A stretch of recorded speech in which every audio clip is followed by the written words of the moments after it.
こんにちは。このポッドキャストは B リーグを数字と本音で料理するをテーマにスポーツライターサマンサと NBA US ヒップホップを愛する仲間たちが B リーグの注目カードや話題のトピックをピックアップ。膨大なデータと現場の空気感をスパイスにどこよりもディープかつ自由に語り尽くす B リーグをもっと深くクリティカルに楽しみたい人のためのポッドキャストです。ねえ、アニー、レイカーズとサンダー試合で今審判問題が爆発してるじゃん。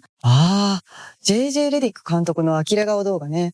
あれバズってたよね。そうそう。オースティン・リーブスが試合後に審判団と直接ミーティングまでしたらしくて、レブロンのシュートがカウントされなかったり、明らかなコンティニュエーションが無視されたり。X でリックって声が爆発してたもん。やおちょうって意味なんだけどさ。でも笛に対して自分の体感や意見と食い違うことって絶対あるよね。そうなんだよ。で、それがまさに今日の千葉ジェッツと群馬の試合にもつながるんだけど。わかる？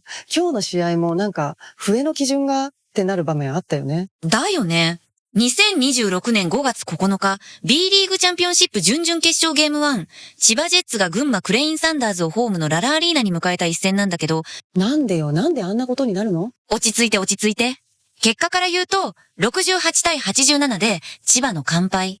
もう、ホームでこれはきつい。ちょっと待って、前半どうだったっけ？前半終わった時点で35対50。15点差つけられてたんだよね。15点。そこから挽回できなかったってことか。うん。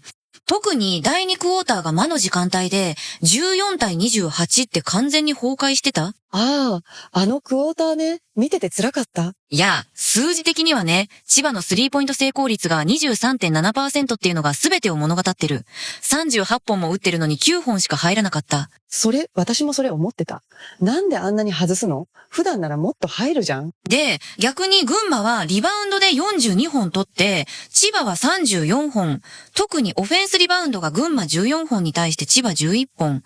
セカンドチャンス取られまくったってことだよね。そう。ペイント得点も千葉22点に対して群馬36点。インサイドで完全にやられた。えぐい。群馬のブラックシアーさん、マジで神ってたもんね。この試合では24得点16リバウンド8アシストだからね。貢献度49っていう圧倒的な数字。もうブラックシアーさん対千葉ジェッツだったって感じ。SNS でもそう言われてたし。それは後で詳しく話すとして、今日の試合、背景的には千葉はナビさんが欠場してたんだよね。それも痛いよね。群馬はティーマンさんが欠場でしょ？そう。お互い主力が一人ずついない状態での対戦だった。でも、それを差し引いても千葉のエネルギーが足りなさすぎたって声が多かったんだよね。SNS で。試合の勝ち負けより千葉ジェッツのエネルギーを感じたいって投稿が印象的だった？わかる。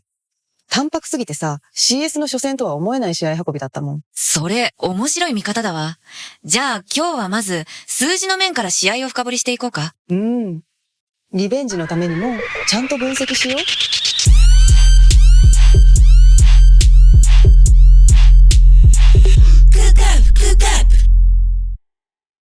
じゃあまず、一番気になった数字からいこうか。リバウンド差、千葉34本に対して群馬42本、差が8本。それね。見ててマジできつかった。ずっと取られ続けてる感じだったもん。いや、数字的にはね、この差がボディーブローのように効いてたと思う。特に群馬のオフェンスリバウンド14本は、千葉の心を折るには十分すぎる数字だったよね。14本も取られてたの？マジか。で、ペイント得点も千葉22点に対して群馬36点。14点差？インサイドで完全にやられてたってことか。ブラックシアさんがゴール下でやりたい放題だったもんね。そう。あとね、群馬のセカンドチャンスポイントも11点取ってる。千葉も11点だったんだけど、これリバウンド取られまくって同じ点数ってのがきついんだよね。なるほど。そっか。オフェンスリバウンド取られてる側が同じ点数ってことは、効率悪いってことだよね。そういうこと？で、第3クォーターのズタボロになった時間帯、覚えてる？残り7分51秒から5分38秒まで。あれね。見てて本当に辛かったやつ。あそこで群馬が5連続得点して、39対54から39対62まで持っていかれた。15点差が23点差になった瞬間。ちょっと待って、あそこで何があったの？群馬ってファストブレイク全体で5点しか取ってないチームなのに、短い時間だけで速攻2回も決まってたじゃん。それ、面白い見方だわ。まさにそれがポイントで、千葉がオフェンスで5本連続でシュート外したんだよね。うわー、5本も？特にホグタンがスリーポイント2本とインサイド1本外して、ハラちゃんも2本外してる。完全に得点が止まった。ホグタンか。あの日調子悪かったもんね。で、その切り替えが遅れたところを群馬に速攻で疲れた。特にホグタンのハンドリングミスからディフェンスが整う前にブラックシアーさんがダンクを決めたシーンが決定的だった。あのシーンね。ブラックシアーさん本当にエグかったよね。24得点16リバウンド8アシストでしょ？神ってる。貢献度49だからね。トリプルダブル級の活躍。あれでもさ、なんでそんなにシュート外しまくったの？なんか、ズレも作れてなかったように見えたんだけど。そうなんだよ。なんとなくボールを回して打ったシュートっていうか、そもそもこの日はシュートタッチが全員良くなかった。それな、千葉の選手たちみんなリズム悪そうだったもん。ちょっと戻ると、このリバウンドとペイント支配って群馬の戦術的な勝利だったんだよね。ブラックシアーさんを中心にインサイドを固めて、そこから外に展開する。で、千葉はそのインサイドを突破できないから、無理にアウトサイドから打つしかなくて、それでスリーポイント成功率が 23.7% っていう数字になった。それで言うとさ、第2クォーターのあの時間帯も同じ感じだったよね。そうそう。6分10秒から5分1秒くらいの時間帯。群馬のケニー君のスリーポイントから始まった連続得点のところ。あそこね。いや、数字的にはね、群馬のベンチ得点って試合全体で7点しかないんだよ。マジで？それなのにあの場面でケニー君が決めたの？そう。実はあれ、ホグタンがブラックシアーさんのショートロールを警戒しすぎて、マークマンのケニー君を完全に見失ったんだよね。私もそれ思ってた。ケニー君がゴール下から一気にコーナーまで走って、ブラックシアーさんからパスもらってたよね。まさにそれ。その一瞬の隙が、あのランの口火を切った。でもさ、千葉側もさ、なんであそこでスリーポイント打ち続けちゃったの？全然入ってないのに。それが問題で、群馬のインサイドディフェンスがめちゃくちゃ硬かったんだよね。ペイントに入れないからスリーポイント打つしかないってこと？そうそう。で、確率低い攻撃を繰り返しちゃった。でも、審判の笛の影響もあったかもね。なんか、いつもならエンドワン取れるドライブでオフェンスファウル吹かれてたもんね。そう。ファウルトラブルも怖いから、不用意にドライブできなくてスリーポイント一辺倒になっちゃった可能性がある。それきつい？マジで悪循環じゃん。ちょっと戻ると、38本打って9本しか入らないって、これシュートタッチだけの問題じゃないんだよね。群馬のディフェンスに打たされたシュートが多かったっていうのが証拠。つまり、千葉が自分たちのリズムで打ててなかったってこと？まさにそれ、良いシュートセレクションができてなかった。それな、見ててなんでそこで打つのって場面多かったもん。で、さらに言うと、このスリーポイント不発って試合全体の流れにめちゃくちゃ影響してるんだよ。どういうこと？千葉って普段スリーポイントが決まることでディフェンスが外に引っ張られて、インサイドにスペースができるでしょ？そっか。スリーポイント入らないとインサイドも詰まるってこと？そういうことで、群馬はそれを分かってて、どうぞスリーポイント打ってくださいって感じのディフェンスしてた。えぐい戦術だな。それ群馬めっちゃ賢いじゃん。富樫さんや原ちゃんに対して徹底してフィジカルに当たって、スイッチも多用して自由にプレーさせなかった。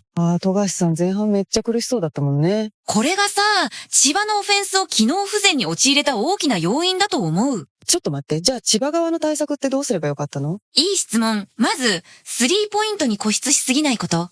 確率悪いなら別の手段を探すべきだった。でもインサイド詰まってるんでしょ？だからこそミドルレンジの活用とか、もっとオフボールの動きでディフェンスを崩すとか。なるほどね。そういえばさ、第3クォーターの後半で千葉が少し流れ変えたじゃん。1分18秒から37秒の時間帯ね。あそこは実はスリーポイント1本も打たずにインサイドアタックだけで点取ってたんだよね。マジで？それはなんで？あの時、群馬がオンワンでトレイ・ジョーンズさん一人だけ外国籍で、高さで千葉にアドバンテージがあったんだよ。そういうことか。だから確実にゴール下で取りに行ったんだ。そうそう。で、金近がスリーポイントラインの外に広がることで、ディフェンスがペイントに寄れなくなってた。それ、もっと早くやればよかったのにね。まあ、そうなんだけど、そういう柔軟な対応がリアルタイムでできなかったのが千葉の課題だったかも。なんか全体的に千葉が硬かったっていうか。数字で見ても感覚で見ても千葉らしさが出てなかった試合だった。それで言うとさ、このスリーポイント不調ってゲーム2にどう響くと思う？いやー、スリーポイント不調はマジで次に響く可能性あるよね。メンタル的にもまた外すんじゃないかって不安が出ちゃう。それ最悪じゃん。でもさ、この試合で一番やばかったのって、第2クォーターだったよね。そうそうそう。数字的にはね、クォーターが完全に試合を決めたと言っていい。14対28だもん。14点しか取れなかったの千葉が。うん。しかも群馬は28点取ってるから、このクォーターだけで14点差つけられた計算になる。えぐいな。なんか、見てて、あ、これ終わったわって思った瞬間があったもん。それ、わかる？実は、前半終了時点で35対50だったんだけど、第1クォーター終わった時は21対22でほぼ互角だったんだよ。マジで？じゃあ第2クォーターで完全に崩壊したってことか。そういうこと？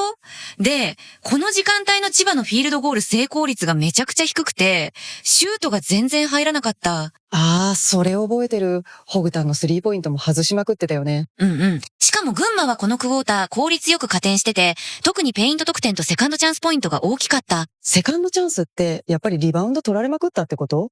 そうそう。で、面白いのが、群馬のベンチメンバーのケニー君が、このクォーターでスリーポイント決めてるんだよね。ああ、コーナーからのやつでしょ？あれ、めっちゃいいタイミングだったよね。いや、数字的にはね、群馬のベンチ得点って試合全体で7点しかないんだけど、あのスリーポイントが流れを完全に群馬に引き寄せたと思う。私もそれ思ってた。あそこから千葉が完全に崩れた感じしたもん。あのシーン、実は千葉のホグタンがブラックシアーさんのショートロールを警戒しすぎて、ケニー君を完全に見失ってたんだよね。あー、なるほど。だからフリーで打てたんだ。そうそう。で、ケニー君がゴール下から一気にコーナーまで走って、ブラックシアーさんからパスもらって決めた？ブラックシアーさん、マジで視野広いよね。あのパス出せるのえぐい。うん。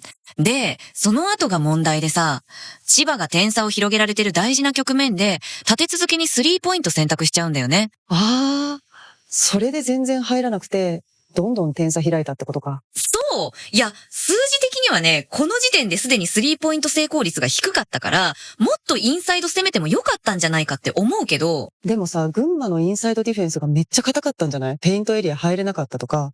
それ、面白い見方だわ。確かに群馬のディフェンスがめちゃくちゃ硬くて、千葉はペイント侵入が困難な状況だった。だからスリーポイント頼みになっちゃったってことか。でもそれが裏目に出たと。うんうん。で、もう一つ気になったのが、このクォーターって審判の笛の影響もあったかもって声が結構あって。あー、それ、X でも見た。ちょっと待って、いつもならエンドワン取れるドライブでオフェンスファール吹かれたりしてたよね。そうそう。ファウルトラブルにも陥ってたから、不用意にドライブできなくてスリーポイント一辺倒になった可能性もある。なんか、審判の基準がよくわかんなかったんだよね、この試合。まあ、それは審判のせいにしすぎてもダメなんだけど、実際にブルックスさん、キューちゃん、ナズさんの外国籍3人ともファウルトラブル抱えてたからね。マジで？それきついじゃん。うん。で、群馬はそのあたりをうまくついてきて、アタックしてファウルもらいに行ってた。特にエデューさんが賢かった。エドゥさんすぐアタックしてたもんね。あれ、マジでいいプレーだった。そうそう。で、千葉はディフェンスエラー、特にスイッチミスも目立ってて、スイッチミス？うん。群馬のスペインピックアンドロールの応用戦術を守れてなかった。なんか細川さんのユニフォーム破れてたよね。群馬のディフェンス強度高かったもん。そうなんだよ。で、千葉は攻守両面で崩れちゃって、このクォーターだけで完全に試合が決まった感じ？なんか、第一クォーター見てた時は、これいけるじゃんって思ったんだけどな。いや、わかる。第1クォーターは本当に互角だったから。でも第2クォーターの崩れ方が激しすぎた。ちょっと待って、そういえばこのクォーターって群馬のディフェンス戦略がめっちゃ効いてたんじゃない？富樫さんとか原ちゃんとか千葉の司令塔をどう抑えてたのか気になる？いい質問。群馬のディフェンス戦略、特に富樫さんと原ちゃんへの対応は本当に見事だった。だよね、富樫さん。19点取ってるけど、なんかいつもより自由に動けてなかった気がする。そうなんだよ。スタッツには直接出ないんだけど、群馬は富樫さんに対してめちゃくちゃフィジカルに行ってた。特に辻さんのディフェンスが光ってたよね。辻さんのディフェンス。富樫さん、ボールもらえない場面多かったもん。で、面白いのがスイッチの使い方。群馬は身長差を逆手にとって、富樫さんがボールを持った瞬間にスイッチを多用してたんだよ。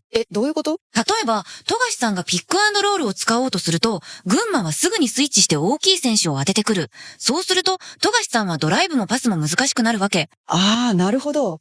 身長のミスマッチを作らせないってことか。そうそうそう。しかも、ブラックシアーさんがトップまで出てきてハードショーをかける場面も多かった。富樫さんは一回ボールを離さざるを得なくなる。ああ、あれ見た？ブラックシアーさんがめっちゃプレッシャーかけてた場面。で、富樫さんがボールを離した後も、群馬はローテーションが完璧で、セカンドディフェンスがしっかり機能してたから、千葉は簡単にシュートまで持っていけなかった。なんか、千葉のオフェンスがバラバラになってた理由が分かった気がする。うん。そして、原ちゃんに対しても同じような戦略で、原ちゃんはこの試合7アシストしてるんだけど、自分では0点なんだよね。5本シュート打って全部外してる。えぐい？原ちゃん、シュート全部外したの？そう。群馬は原ちゃんがシュートを打つ場面では、しっかりハンドチェックしたり、コースを塞いだりして、打ちにくい状況を作ってた。ああ、だからパスに徹するしかなかったのか。そうそう。でもそのパスも、群馬はローテーションが早いから、なかなかいいシュートまで繋がらない。なんか、群馬のディフェンス戦術、マジで完璧じゃない？そうなんだよ。でね、もう一つ注目したいのが、第1クォーターの逆転シーン。ああ、トレイ・ジョーンズさんがスリーポイント連発したとこね。そう。あの時、トレイ・ジョーンズさんのオフボールの動きに、千葉がめちゃくちゃ悩んでたんだよ。オフボールの動き？うん。トレイ・ジョーンズさん、スクリーンを使ってコーナーに走るんだけど、その時になぜとか Q ちゃんがスイッチするか悩んでズレができてた。ああ、あのシーン。トレイ・ジョーンズさん、めっちゃフリーでシュート打ってたもん。そうなんだよ。しかも、トレイ・ジョーンズさんに富樫さんがマッチアップしてる場面もあって、身長差でアドバンテージができてた。それで3本連続で決められたのか。なんか千葉のディフェンス強度も低かった気がする。そうなんだよね。千葉は序盤からディフェンスの足が合ってなくて、群馬に好きなようにやられてた感じ。ちょっと待って。でもさ、千葉も一瞬だけ盛り返したじゃん。第1クォーターの6分台だったかな。ナズが連続でダンク決めたとこね。そうそう。あの時はいけるじゃんって思ったんだけど。うん、あれはナズの個のスキルがすごかっただけで、正直群馬のディフェンスが崩れてたわけじゃないんだよね。そうなの？そう。ナズが一人で解決してた感じで、チームとして流れを作ったわけじゃなかった。だから長続きしなかった。ああ、なるほど。群馬のディフェンス、本当にすごいんだな。そうなんだよ。で、ちょっと戻ると、群馬のディフェンス戦略で一番印象的だったのが、千葉の司令塔を完全に封じたことなんだよね。富樫さんと原ちゃん、要はハンドラーを抑えたら、千葉のオフェンスが回らなくなるもんね。そうそう。SNS でも富樫へのスイッチングが見事だったって声が多かったし、群馬のディフェンス戦略は本当に計算されてた。でもさ、千葉も次は対策してくるよね。ゲーム2でどう修正するか気になる。うん。千葉がどうディフェンスを崩しに来るか。逆に群馬がこの戦術を続けられるか。ゲーム2が楽しみだね。いや、楽しみとか言ってる場合じゃないから、千葉、絶対勝ってほしい。まあまあ、落ち着いて。次のコーナーでは、試合の感想とか SNS の声を拾っていこうか。もう語りたいこといっぱいあるから。じゃあ、ここからは、SNS の反応とか試合の感想を話していこうか。もう、X 見ながら試合見てたんだけど、千葉ファンの阿鼻共感がすごかった。わかる。でもね、悲鳴だけじゃなくて、希望の声もちゃんとあったよね。富樫さんの話でしょ？富樫の3を見ると何点負けてても勝てそうな気がするって投稿、めっちゃ共感した。そうそう。富樫さん、この試合では19得点6アシストって一人で奮闘してたもんね。いや、もう富樫さんがいなかったらって考えるとピエンだよ。あの3ポイントが決まるたびにまだいけるって信じられたもん。うん。でね、面白いのが SNS で彼のプレイ時間を減らす理由がわからない。先発で使って攻撃的に行こうっていう声が殺到してたんだよ。そうなの？なんか、富樫さんのコンディションとか出場時間への指摘もあったってこと？そうそう。もっと出してほしいって熱い信頼があるんだよね。ファンの中に。わかる。なんか、富樫がいる限りまだ希望があるって感じが伝わってくるもん。まさにジェッツの心臓だよね。富樫さんのあの3ポイント。悔しさの中で一番胸熱だった。そうそうそう。あれ見て、千葉まだ終わってないって思ったもん。でね、ちょっと戻ると、この試合で富樫さんは3ポイント13本中3本成功だったんだけど、確率的には低いってこと？でも彼が打たないと始まらない状況だったから、それでもチームを背負う覚悟が見えたよね。マジでそれ、富樫さん、チームの魂だよね。そうなんだよ。SNS でも富樫の闘志だけが光ってたって声が多くて、孤軍奮闘してる姿にファンが救われてた感じ。なんかそれ聞くと泣けてくるんだけど。まあまあ。でも、それだけ富樫さんへの期待が大きいってことだよね。で、明日絶対やり返すっていう前向きな声もあったんでしょ？そうそう。CS は短期決戦だから、まだ終わってない。崖っぷちからの逆襲、燃えるぜ。っていう熱量がジェッツファンらしいなって思った。いいね。それが千葉ファンだよね。悔しいけど、次で取り返すぞっていう。うん。でもね、同時にホームでの大敗にショックを受けつつもっていう本音もあって、ああ、まあそうだよね。ホームで19点差負けはきつい。そうなんだよ。で、興味深かったのが、富樫さん以外の選手への言及が意外と少なかったこと。そうなの？ナズとか頑張ってたのに。うん。ナズの名前も出てたけど、やっぱり富樫さんへの言及が圧倒的に多かった。それだけ彼への信頼と期待が大きいんだと思う。なるほどね。で、ゲーム2への期待ってどんな感じだったの？ゲーム2への期待で言うと、群馬ファンの方がもっと熱かったかもしれない。マジでそんなに？うん。まさかの圧勝？明日で決めてくれって現地ファンも興奮しまくりだったみたい。ああ、そりゃそうだよね。アウェイで19点差勝ちとか、普通に考えてやばいもん。で、SNS で一番バズってたのが、ブラックシアーさんへの称賛。ブラックシアー神！やっぱりブラックシアー対千葉ジェッツだったダブルダブルだよって投稿が爆発的に多くて。草。でもまあ、活躍見たらそうなるよね。24得点16リバウンド8アシストでしょ？そう。トリプルダブル級のオールラウンド活躍で、インサイドとスリーポイントの幅広い攻撃も効いてた。あと、辻さんとトレイ・ジョーンズさんのスリーポイントも決まりまくってたもんね。うんうん。群馬ファンからは、群馬のフレックスオフェンス強くて草。自由に攻めまくってたっていう反応も多かった。なんか、群馬のバスケ見てて楽しそうだったもん。めっちゃボール動いてたし。それ、面白い見方だわ。で、もう一つ印象的だったのが、完全に格上だったっていう声。それ群馬ファンが言ってたの？そう。ハーフタイムで15点リードとか、内容的に明らかに群馬が格上って認める投稿が結構あって、群馬ファンの中でも、俺たち強いじゃんみたいな自信が湧いてきた感じ？まさにそれ。特にシーズン後半の借りを返したっていう爽快感がすごかった。CS 常連の千葉にアウェーでこれだけやれるって、今年の群馬本物だよね。うん。現地群馬ファンのコールもめちゃくちゃすごかったみたいで。あれね。会場の BGM 消えた時、群馬ブースターの声もめっちゃ聞こえてたよね。そうそうそう。あれ実は千葉ファンもアウェーなのに群馬の声援がって驚いてたポストがあったんだよ。いや、それだけ群馬ファン盛り上がってたってことだよね。で、SNS では群馬一丸っていうハッシュタグもトレンド入りしてて、サンダーズ勝ちました。ジェッツ相手に大きな一勝。明日も群馬一丸みたいな喜びの声がたくさん。いいな。群馬ファンめっちゃ楽しそうじゃん。あと面白かったのが、群馬怖え、ファイナル行きそうみたいな他チームファンの反応も広がってたこと。マジで？それぐらいインパクトあったんだ。うん。ちょっと戻ると、群馬ファンの中でもディフェンス戦術が完璧すぎるっていう冷静な分析も多かったんだよね。さっき話した富樫さんへのスイッチングとかね。そうそう。で、興味深かったのが、群馬ファンの方が試合内容を細かく分析してる投稿が多かったこと。勝ってる側なのにすごく冷静だった。なんか、それって群馬ファンの成熟度っていうか、勝っても浮かれすぎないっていう。そういえばさ、千葉ファンの反応ってネガティブな部分もあったんだよね。ネガティブっていうか、マジで本音炸裂してたよね。そうなんだよ。特に印象的だったのが、試合の勝ち負けより、千葉ジェッツのエネルギーを感じたいっていう投稿。それな、私も見てて同じこと思った。淡白すぎるっていうか、簡単にやりすぎじゃない？うん。CS の初戦でこれは正直しんどいよねっていう声が本当に多かった。勝敗以上に千葉ジェッツらしいエネルギーが感じられなかったって。わかる。私も見てて悔しかった。CS だぞって叫びたくなったもん。で、面白いのがさ、ジェッツスピード、ジェッツプライドらしい熱さが全く出なかったっていう指摘が複数あって。ハッシュタグね。チームのスローガンだよね。確かに、いつもの千葉の迫力が全然なかったわ。そうそう。ホームの大事な CS 初戦でこの内容だと心の底からがっかりって投稿も結構バズってた。でもさ、選手たちも頑張ってはいたと思うんだけど。うんうん。それは間違いない。ただ、ファンとしては魂を見せてくれっていう期待があるわけで。なるほどね。勝敗より戦う姿勢っていうか。そう。で、これが一番きつかったのが、シーズン後半の負け試合が蘇る展開っていう声。それ言われると痛いよね。千葉ファンとしては。ちょっと戻ると、このエネルギー不足っていうのは、単に点が取れなかったってことじゃなくて、ディフェンスのコミュニケーションとか、リバウンドへの執念とか、そういう部分が足りなかったって話なんだよね。そういうことか。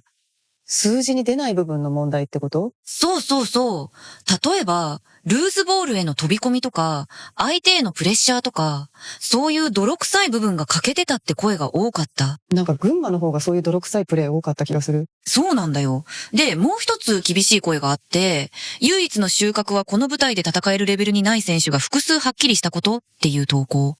それはマジできつい。でもこれファンの本音なんだよね。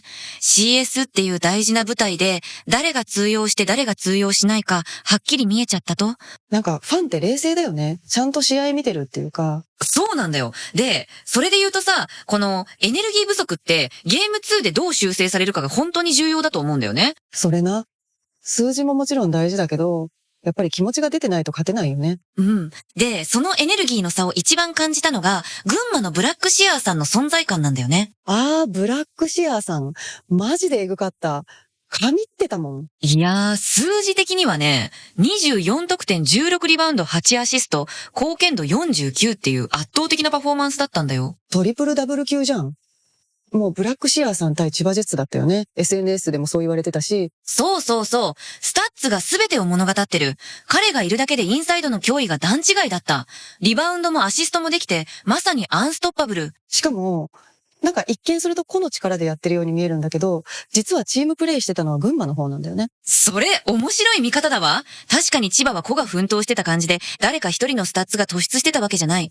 でもチームプレイを徹底してた群馬の方に、ブラックシアーさんっていう優秀者が出たっていう皮肉。そうなんだよ。だから余計に悔しいっていうか、千葉はバラバラで、群馬は一丸だった。で、ブラックシアーさんのプレイで印象的だったのが、やっぱりリバウンド16本なんだよね。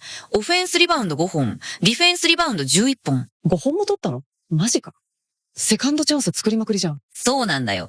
で、そのセカンドチャンスから得点に繋がってる場面も多くて、千葉としてはあれが一番心折れたと思う。わかる。何度も守ってるのに、結局リバウンド取られてまたシュート打たれるっていうの、きついよね。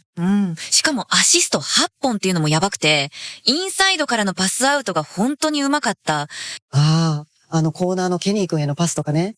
あれ、視野広いなって思ったもん。そう。ブラックシアーさんがインサイドでボールを持つと、千葉はヘルプに寄らざるを得ないでしょ？そこでフリーになった味方にパスを出すっていう判断が完璧だった。なんか、ブラックシアーさんって去年もいい選手だったけど、今年さらにレベルアップしてない？してると思う。特にプレイメーカーとしての側面が成長してる感じがする。ティーマンさん不在を忘れるレベルだよね。それな。ティーマンさんいないの？全然気にならなかったもん。むしろブラックシアーさんがいたから勝てたって感じ。で、ちょっと戻ると、ブラックシアーさんのプレイで戦術的に興味深かったのが、ピックアンドロールの使い方なんだよね。ピックアンドロール？群馬はブラックシアーさんとガードの未面ゲームやスペインピックを多用してたんだけど、千葉がそれを守りきれなかった。スペインピック。細川さんのユニフォーム破れてたやつだ。そう。ディフェンス強度高かったもんね。で、そのピックアンドロールからブラックシアーさんがロールしてゴール下に入るか、ポップアウトして外のシューターにパスするかを選択できる。どっちも警戒しないといけないから守りにくいってこと？まさにそれ。千葉はそのどちらにも対応しきれなくて、結果的に得点を許しちゃった。ブラックシアーさん、マジでマルチな選手だよね。インサイドもアウトサイドも、パスも全部できる。そう。だからこそ、貢献度49っていう数字が出るんだよね。オールラウンドに活躍してる証拠？でもさ、千葉側もブラックシアーさん対策、もっとできたんじゃないかなって思うんだけど。それは次のゲーム2の課題だよね。ダブルチームを使うとか、もっと早めにファウルするとか。そうだよね。このまま同じように点取られてたらシリーズ負けちゃうもん。で、それで言うとさ、千葉にも光ってた選手いたんだよね。富樫さんとナズ。そうなんだよ。富樫さん、19.6 アシストって古軍奮闘してたもん。いや、数字的にはね、彼のスリーポイント成功率は13本中3本だから確率的には低かったんだけど、それでも彼が打たないと始まらない状況だった。わかる。富樫さんのスリーポイントが決まるたびにまだいけるって信じられたもん。そうなんだよね。で、面白いのが SNS での反応で、富樫のスリーを見ると何点負けてても勝てそうな気がするって声が殺到してて。私もそれ思ってた。富樫さんがいる限りまだ希望があるって感じ。チームが大苦戦する中で、彼の奮闘がファンの心の支えになってたんだよね。まさにチームの魂っていうか。でもさ、富樫さんもっと先発で使ってほしいって声もあったよね。それね。彼のプレイ時間を減らす理由がわからないとか、先発で使って攻撃的に行こうって投稿が結構あった。なんか、富樫さんの出場時間25分40秒なんだよね。もっと出せたんじゃないかって思うんだけど。それ、面白い見方だわ。ただ、コンディション面の配慮もあったのかもね。CS は長期戦だし、ああ、そっか。でも、富樫さんがコート上にいる時間って千葉の雰囲気が全然違ったもん。そうなんだよ。彼がボールを持つだけで、群馬のディフェンスが一気に緊張する。それだけプレゼンスがある選手。ちょっと待って。でも辻さんのディフェンスで富樫さんボールもらえない場面も多かったよね。そう。さっきも言ったけど、群馬は富樫さんに対してフィジカルに、そしてスイッチを多用して自由にプレーさせなかった。それでも19点取ってるのがエグいよね。ちょっと戻ると、SNS でめっちゃ印象的だったのが、富樫の闘志だけが光っていう投稿なんだよね。ああ、それ見た。なんか、チーム全体のエネルギーが足りない中で、富樫さんだけは最後まで諦めてなかったって感じ。そうそう。勝敗以上に千葉ジェッツのエネルギーを感じたいっていうファンの本音に対して、富樫さんのプレーが唯一その期待に応えてた。でもさ、富樫さん一人じゃどうにもならない状況だったよね。そうなんだよ。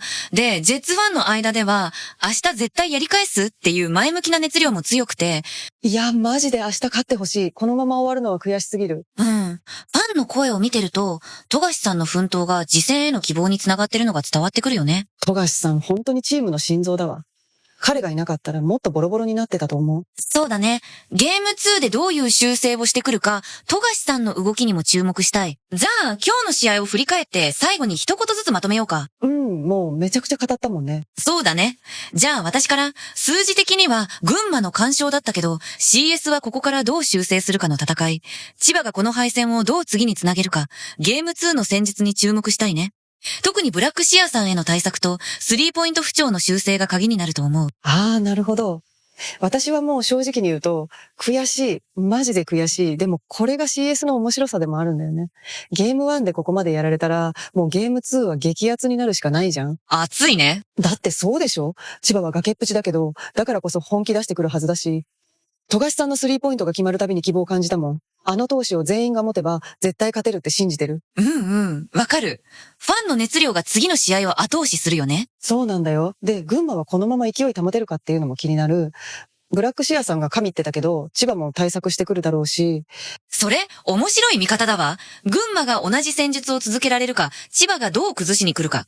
ディフェンス戦略の応酬が見どころだね。あとさ、審判の笛問題も気になるんだけど。それね。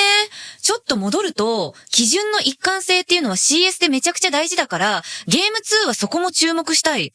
笛に左右されない試合をしてほしいよね。両チームとも。そうだね。で、次回のエピソードでは、この CS 準々決勝ゲーム2の結果を速報する予定だよ。マジで楽しみ。千葉はホームで意地見せるのか、それとも群馬がスイープで勝ち上がるのか。どっちに転んでも熱い試合になるはず。で、リスナーのみんなにお願いなんだけど、試合の感想とか注目してたポイントとか、ぜひコメントで教えてください。そうそう、みんなの意見聞きたい。ここの場面やばかったよねとか、この選手の動き良かったとか。SNS でもシャープ B リーグポッドキャストでつぶやいてくれたら嬉しいです。で、チャンネル登録と高評価もぜひよろしくお願いします。なんか、次回がめっちゃ待ち遠しいんだけど、ゲーム2絶対見るわ。じゃあ次回も、試合が終わったらすぐに収録しよう。リスナーのみんなも、一緒にこの熱狂を見届けよう。そうだね。みんなで CS を楽しもう。それでは、また次回お会いしましょう。バイバイ。千葉も群馬も、どっちも頑張れ。じゃあね。